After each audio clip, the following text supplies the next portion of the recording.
Apostasy of the spiritual from God humanly represented.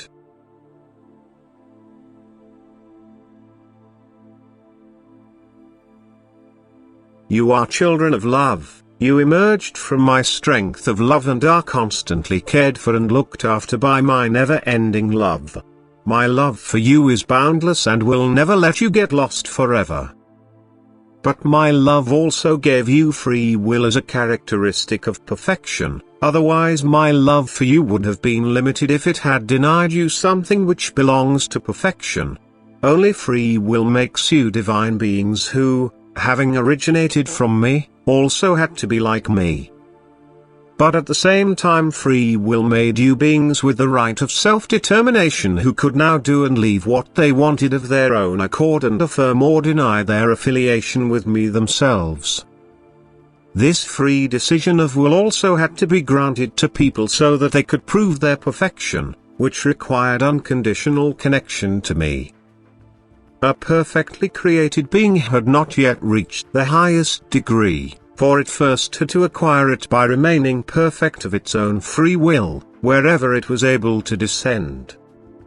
The spiritual being's former apostasy from me can only be portrayed to you humans on earth in this way if you want to understand why the spiritual being fell, why it became sinful against me. It misused its free will and turned away from me because it thought itself so powerful and exalted that it did not believe itself to be dependent on my strength of love.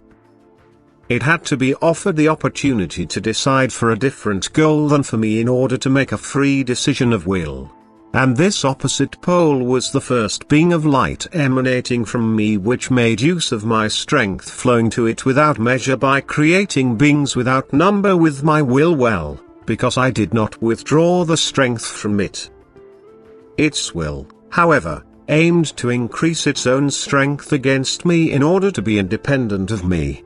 It did not want to acknowledge me as what I was, as the original source of strength which it drew and which enabled it to create and shape according to its own will. Hence its free will turned away from me, and it also placed this counter will into the spiritual creations which had emerged from my strength through it. Thus you were indeed children of my love, but also children of an evil will which was directed against me. And thus you once separated from me of your own free will without, however, being able to completely separate from me, because I keep you by virtue of my greater than great love, which will also win you back again, which will not let you fall but always lift you up again from the abyss if you strive towards it of your own will. But my love has no end, and it wins you irrevocably. However, you determine the time yourselves, because you have free will.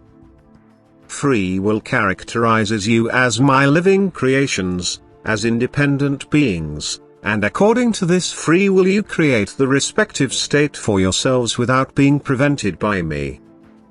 But because I love you and want to win you, I shape your destiny such that you can lift the separation from me if you use your will correctly, that you strive for unity with me and thus also accept your original nature again, that you are my children again in truth who have now decided for me of their own accord and reject my adversary. But I also want to win him, and if eternities pass over it, he, too, was a child of my love, emerged from my elemental strength and endowed with all gifts which made him a perfect being. Therefore I will not let him get lost for eternity either. I also caught him and let him feel my love time and again, yet his will is still rigidly turned away from me, and since I also give him free rein, it is still a work of exceedingly great patience and mercy to allow his will the freedom and yet influence him so that he voluntarily surrenders to me. Yet even if it takes eternities, my love will triumph over the one who is still devoid of all love.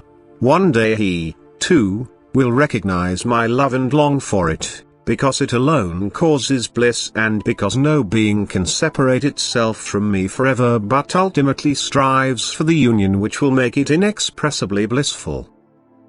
Amen.